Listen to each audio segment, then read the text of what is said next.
Bismillahirrahmanirrahim. Assalamualaikum warahmatullahi wabarakatuh. Kami mahasiswa Setia Rancang Kuning Dumai.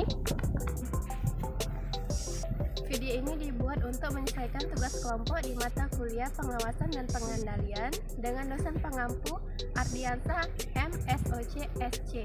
Kami dari kelompok 2 yang beranggotakan 4 anggota yang bekerja sama untuk menyelesaikan tugas ini. Maka inilah hasil prestasi dari kelompok kami.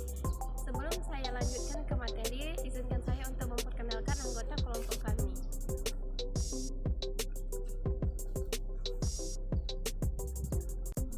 Saya sendiri Liza Riani dengan NIM 18190811068, Rauda Dwi Manja 18190811129, Putriyanti 18190811126, dan Zurni Astuti 18190811194. Audit kinerja sektor publik. Audit kinerja sektor publik sebagai bagian dari prinsip transparansi dan akuntabilitas pengelolaan keuangan negara untuk mencapai tujuan negara yang tercantum dalam undang-undang. Untuk mencapai tujuan bernegara, penyusunan perlu dilakukan pada audit kinerja sektor publik sehingga selaras dengan agenda pembangunan nasional. Capaian program pembangunan nasional harus dapat dipertanggungjawabkan secara substansi atau outcomes daripada hanya sekedar administrasi. Oleh karena itu, menarik untuk mencermati proses praktik dari audit kinerja sektor publik yang tersaji pada laporan hasil pemeriksaan. 1. Audit kinerja pada bidang infrastruktur. Pemeriksaan pada program pembangunan desa dan kawasan pedesaan yang terjadi pada tahun 2017 dapat dikategorikan dalam bidang infrastruktur. A. Kementerian Desa, Pembangunan Daerah Tertinggal dan Transmigrasi. Hasil pemeriksaan BPK menunjukkan bahwa strategi bidang desa dan kawasan pedesaan dalam rangka mendukung efektivitas program pembangunan desa dan kawasan pedesaan tahun 2016 semester 1 2017 belum efektif dalam aspek regulasi, perencanaan, pelaksanaan, pendampingan, monitoring, dan evaluasi kegiatan pembangunan desa dan kawasan pedesaan. Permasalahan signifikan yang perlu mendapat perhatian diantaranya: 1. Kemendesa PDTT belum menetapkan pedoman umum pelaksanaan pembangunan desa. Yang kedua, program dan kegiatan sektoral Kemendesa PDTT belum mendukung pembangunan desa. Atas permasalahan tersebut, Kemendesa PDTT melalui Dirjen PPMD menyatakan antara lain bahwa: pertama, Dirjen PPMD akan segera menyelesaikan pedoman umum pelaksanaan pembangunan desa. Yang kedua, Dirjen PPMD akan mengikuti juknis yang berlaku sehingga uang diberikan lebih tepat sasaran. BPK merekomendasikan Menteri Kemendesa PDTT antara lain agar: 1. Menetapkan pedoman umum pembangunan desa, pemberdayaan masyarakat desa, dan pendampingan masyarakat desa yang telah dibahas bersama dengan Bappenas, Kemendagri, dan kementerian terkait lainnya. Yang kedua, memerintahkan Dirjen PPMD untuk menyusun dan menetapkan mekanisme koordinasi dengan Pemda dan pemerintah desa dalam merealisasikan bantuan sehingga sesuai dengan kebutuhan masyarakat desa serta skala prioritas kebutuhan desa, dan memonitor efektivitas hasil pengadaan yang diserahkan ke desa, kelompok masyarakat maupun BUMDes. 2. Pemerintah daerah. Pemeriksaan terkait dengan pembangunan desa tahun ajaran 2016 dan semester 1 tahun 2017 dilakukan pada 5 Pemda, yaitu Pemkab Kapuas, Pemkab Kota Waringin Timur, Pemkab Katingan, Pemkab Minahasa, dan Pemkab Minahasa Tenggara. Fokus pemeriksaan dibagi menjadi 2, yaitu: 1. Pemeriksaan atas kinerja pembinaan, monitoring, dan evaluasi dalam rangka pembangunan desa oleh Dinas Pemberdayaan Masyarakat dan Desa atau PMD, serta kecamatan yang dilakukan pada Pemkab Minahasa dan Pemkab Minahasa Tenggara. Yang kedua, pemeriksaan kinerja atas efektivitas pembangunan desa pada Pemkab Kapuas, Pemkab Kota Waringin Timur, dan Pemkab Katingan. Pemeriksaan ini bertujuan untuk menilai efektivitas upaya pemerintah kabupaten. Hasil pemeriksaan menunjukkan bahwa kinerja pembangunan desa pada kelima Pemda tersebut kurang efektif. Hal ini ditujukan dengan adanya permasalahan-permasalahan yang menghambat keberhasilan pelaksanaan pembangunan desa, diantaranya: yang pertama, permasalahan atas kinerja pembinaan, monitoring, dan evaluasi dalam rangka pembangunan desa oleh Dinas PMD serta kecamatan yang dilakukan pada Pemkab Minahasa dan Minahasa Tenggara. Yang kedua, peraturan perencanaan pembinaan, monitoring, dan evaluasi belum memadai. Yang ketiga, pelaksanaan pembinaan, monitoring, dan evaluasi atas aparatur desa belum memadai. Atas permasalahan tersebut, Pemkab Minahasa dan Pemkab Minahasa Tenggara mengakui permasalahan peraturan dan perencanaan pembinaan, monitoring, dan evaluasi serta terjadinya kekurangan SDM akan melakukan upaya pemenuhannya. BPK merekomendasikan agar 1. Para kepala dinas mengusulkan peraturan kepada Bupati terkait dengan pembinaan, monitoring, dan evaluasi dalam rangka pembangunan desa. Yang kedua, para Bupati memerintahkan kepala dinas, DPMD, dan camat mengusulkan kepada BPKD untuk memenuhi kebutuhan SDM. Pemeriksaan atas efektivitas pembangunan desa pada Pemkab Kapuas, Pemkab Kota Waringin Timur, dan Pertingan. Pengelolaan keuangan desa belum tertib. Pemerintah desa harus menyelenggarakan tata kelola keuangan secara transparan dan akutabel sesuai dengan Permendagri nomor 113 tahun 2015 tentang pengelolaan keuangan desa. Berdasarkan hasil pemeriksaan diketahui bahwa Pemkab Kapuas, Kaltingan, dan Kota Waringin Timur belum menyelenggarakan tata kelola keuangan secara tertib.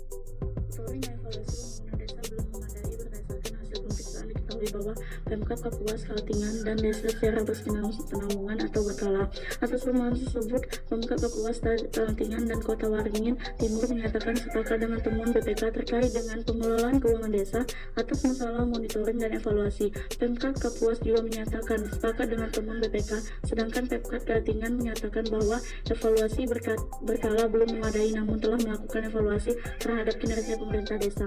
Dan Pemkab Kota Waringin Timur menyatakan belum dapat melaksanakan kegiatan tersebut karena keterbatasan anggaran. BPK merekomendasikan kepada masing-masing Pemkab agar yang pertama melakukan sosialisasi dan pelatihan kepada perangkat desa terkait pengelolaan keuangan desa. Yang kedua, Pemkab Kaltingan melaksanakan pembinaan, monitoring, dan evaluasi pembangunan desa. Yang ketiga, Pemkab Kapuas mengoptimalkan pelaksanaan monitoring dan evaluasi serta melakukan pembinaan kepada BPD. Yang keempat, Pemkab Kota Waringin Timur menetapkan prosedur monitoring dan evaluasi pembangunan desa. 3. Pemeriksaan dengan tujuan tertentu pemerintah daerah pada pengelolaan dana desa. Pada semester 2 tahun 2017, BPK memeriksa pengelolaan dana desa tahun ajaran 2016 dan semester 1 2017 terhadap 4 objek pemeriksaan pada 4 Pemda, yaitu Pemkab Purwokerto di Gorontalo, Pemkab Rotendao di Nusa Tenggara Timur, dan Pemkab Banggai dan Pemkab Banggai Kepulauan di Sulawesi Tengah. Hasil pemeriksaan menyimpulkan bahwa pemerintah desa belum sepenuhnya menerapkan sistem pengenalan inter yang memadai sehingga pengelolaan dana desa serta kegiatan pembinaan dan pengawasan Pemda belum sepenuhnya sesuai dengan ketentuan peraturan perundang-undangan yang berlaku. Sistem pengendalian internal. Permasalahan utama pengendalian internal dalam pengelolaan dana desa adalah SOP belum disusun atau tidak lengkap, perencanaan kegiatan tidak memadai, penyimpangan terhadap peraturan tentang pendapatan dan belanja dan lain kelemahan SPI. Yang kedua, kepatuhan terhadap ketentuan peraturan perundang-undangan. Permasalahan utama ketidakpatuhan terhadap ketentuan peraturan perundang-undangan dalam pengelolaan dana desa adalah belanja tidak sesuai atau melebihi ketentuan, pemborosan atau kemahalan harga, penerimaan setelah keterlambatan belum dipungut atau diterima, serta lain-lain permasalahan ketidakpatuhan dan 3E. Permasalahan tersebut antara lain mengakibatkan yang pertama, pengelolaan dana desa tidak tertib, pengelolaan desa belum sesuai dengan prioritas kebutuhan masyarakat desa, kerugian atas kelebihan pembayaran dan kekurangan volume pekerjaan. Keempat, kekurangan penerimaan atas pajak yang belum disetor ke kas negara. Dan yang terakhir, pemborosan keuangan desa atas pembayaran biaya yang melampaui standar dan pengeluaran dana desa tidak efektif atas pengeluaran untuk kegiatan tidak sesuai dengan perencanaan. Permasalahan terjadi karena yang pertama, kepala daerah belum menetapkan pedoman yang memadai tentang pengelolaan dan pengawasan dana desa. Yang kedua, pembinaan dan pengawasan terhadap pemerintah desa dalam menyusun RPJM desa belum optimal.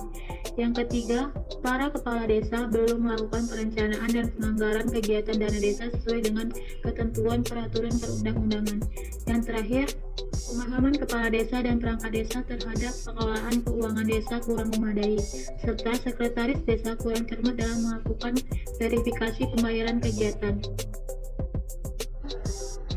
Menanggapi permasalahan tersebut, para pemerintah desa dan pejabat pemerintah kabupaten terkait menyatakan sependapat dan akan menindaklanjuti hasil pemeriksaan BPK antara lain dengan menyusun pedoman penggunaan dana desa, meningkatkan pengelolaan dan pengawasan dana desa, serta lebih cepat melakukan monitoring terhadap seluruh pengajuan pembayaran dan pengguna yang menggunakan dana desa. Atas berbagai permasalahan itu, BPK merekomendasikan agar kepala daerah segera menyusun pedoman teknis yang diperlukan untuk pengelolaan dan pengawasan dana desa. Yang kedua, camat meningkatkan pengawasan terhadap pelaksanaan kegiatan dan pengelolaan dana desa. Yang ketiga, kepala desa menyusun RPJM desa dan menetapkan APBD desa sesuai dengan program prioritas yang telah ditetapkan. Yang keempat, kepala desa agar memedomani peraturan pengelolaan dana desa dan menertibkan pengelolaan keuangan desa, antara lain dengan menagih kerugian dan memulihkan kerugian kas desa, serta menyetorkan pajak yang telah dipungut ke kas negara. Audit kinerja pada bidang kesehatan. Pemeriksaan kinerja tematik atas pengelolaan sumber daya kesehatan yang terjadi pada tahun 2018 dipilih untuk mewakili contoh audit kinerja pada bidang kesehatan.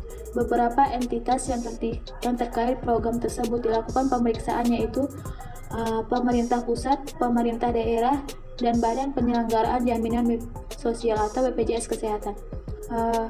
Terdapat 45 pemeriksaan, yaitu Kementerian Kesehatan, Rumah Sakit Umum Pusat Dr. Wahidin Sudirohusodo, 42 Pemda yang terdiri atas 3 Pemprov, 35 Pemkab, dan 4 Pemkot, serta Badan Penyelenggaraan Jaminan Kesehatan BPJS Kesehatan. Pemerintah pusat. Pemeriksaan kinerja tematik atas pengelolaan sumber daya kesehatan atau SKD dalam penyelenggaraan program JKN tahun 2017 semester 1 tahun 2018 dilakukan pada pemerintah pusat, yaitu Kementerian Kesehatan dan Rumah Sakit Umum Daerah Dr. Wahidin Sudirohusodo. Kementerian Kesehatan.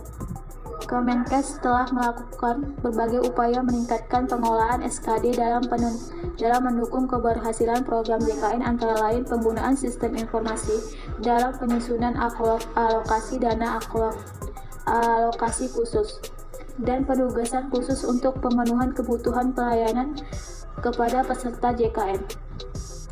Hasil pemeriksaan masih ditemukan beberapa permasalahan, sehingga BPK menyimpulkan Kemenkes belum sepenuhnya efektif melakukan pengelolaan SKD dalam penyelenggaraan program JKN tahun 2017 dan semester 1 tahun 2018. Permasalahan yang perlu diperhatikan yaitu pengalokasian dana alokasi khusus bidang kesehatan oleh Kemenkes belum sepenuhnya mendukung ketersediaan dan pemerataan sarana, prasarana, dan alat kesehatan.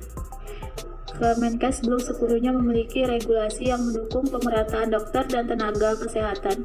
Kemenkes menyelenggarakan fungsi perumusan, penetapan, dan pelaksanaan kebijakan di bidang kesehatan masyarakat, pencegahan dan pengendalian penyakit, pelayanan kesehatan, kefarmasian, dan alat kesehatan dalam program JKN. BPK telah merekomendasikan kepada Menteri Kesehatan agar memerintahkan Direktur Jenderal Pelayanan Kesehatan untuk menyelaraskan definisi operasional pada satuan kerja terkait Restra Kemenkes. Sekretaris Jenderal, Direktur Jenderal Pelayanan Kesehatan, dan Kepala Badan Pengembangan dan Pemberdayaan Sumber Daya Manusia Kesehatan meningkatkan koordinasi dengan pihak terkait dalam rangka percepatan penyelesaian revisi Permenkes atau Kepmenkes penyelenggaraan sistem. Rumah Sakit Umum Pusat Dr. Wahidin Sudirohusodo telah melakukan berbagai upaya dalam mendukung keberhasilan program JKN, antara lain sebagai rumah sakit pendidikan atau rujukan nasional yang telah memiliki pelayanan rujukan dengan sistem rujukan terintegrasi dan telah mengembangkan layanan pusat jantung terpadu. Adapun permasalahan yang perlu mendapatkan perhatian antara lain, BPK telah merekomendasikan kepada Direktur Utama RSWS antara lain memenuhi penyediaan spot secara bertahap sesuai skala prioritas dan ketersediaan anggaran untuk mengantisipasi jumlah antrian pasien, menempatkan pasien tuberkulosis paru sesuai ketentuan, melakukan tindakan yang tegas terkait SIP dan STR, SIK dan SIPA dari TTK yang telah expired. Yang terakhir, melakukan pengawasan dan pengendalian serta memberikan tindakan tegas terhadap DPJP dan pengawasan dan pegawai yang tidak menjalankan tugas dengan baik. 2. Pemerintahan daerah. BPK berdasarkan pada peta jalan JKN 2012 sampai 2019 yang telah disusun oleh pemerintahan pada pelaksanaan pemeriksaan. Peta jalan tersebut berisi penjabaran program dan kegiatan dari kementerian atau lembaga di tingkat pusat, provinsi, dan kabupaten atau kota. Pemeriksaan yang dilakukan oleh BPK meliputi aspek-aspek yang tercantum pada peta jalan JKN.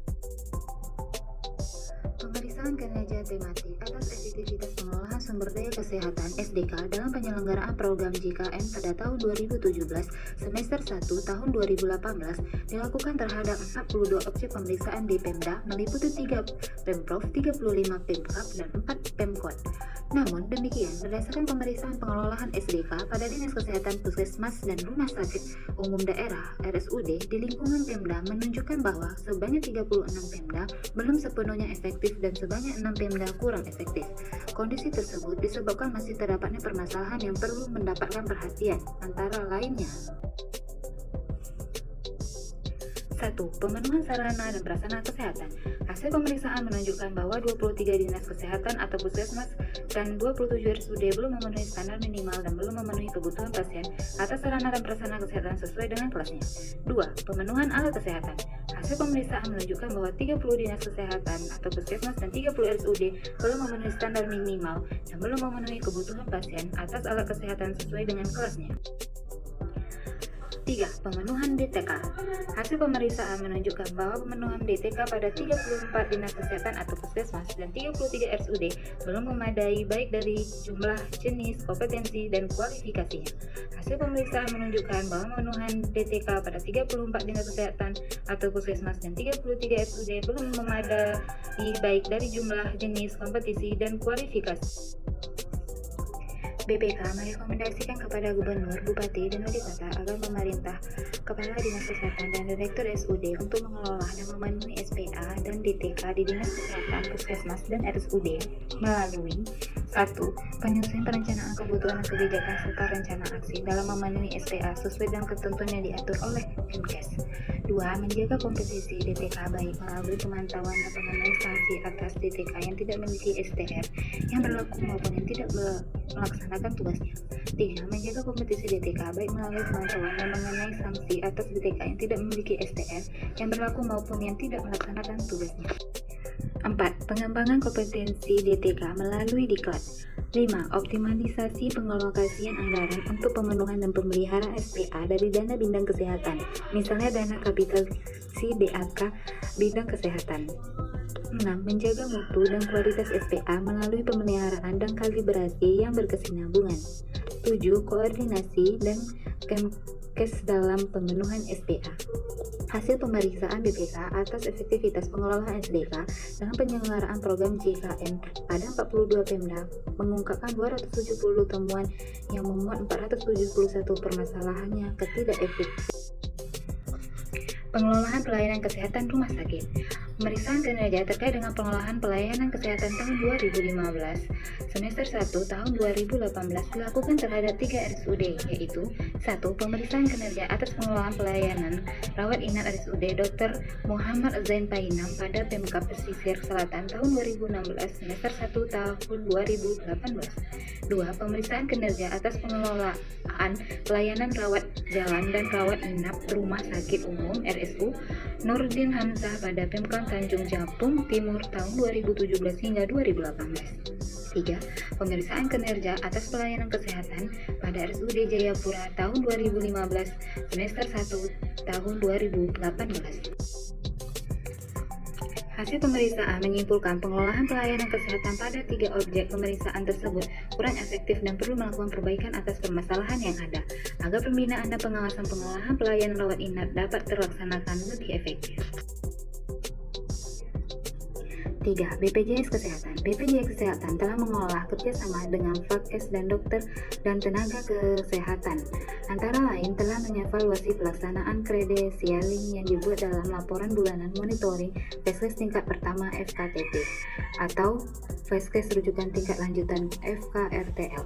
Selain itu, pelaksanaan kapasitas berbasis komitmen pada FKTP memiliki pemerintahan untuk tahun 2017 semester 1 tahun 2018 telah didukung dengan kesepakatan bersama antara BPJS Kesehatan dengan Asosiasi FKTP pada 34 ibu kota provinsi. Namun, demikian hasil pemeriksaan BPK menunjukkan bahwa hasil ditemukan beberapa permasalahan, sehingga BPK menyimpulkan BPJS Kesehatan belum sepenuhnya efektif melalui pengelolaan SDK. Dalam penyelenggaraan program JKN tahun 2017 semester 1 tahun 2018, permasalahan yang perlu diperhatikan yaitu: yang pertama, ada penambahan vaskes kerjasama belum sepenuhnya memadai. Kedua, ada sinkronisasi atau integrasi sistem informasi Kemenkes dalam penyediaan basis dan vaskes belum sepenuhnya memadai.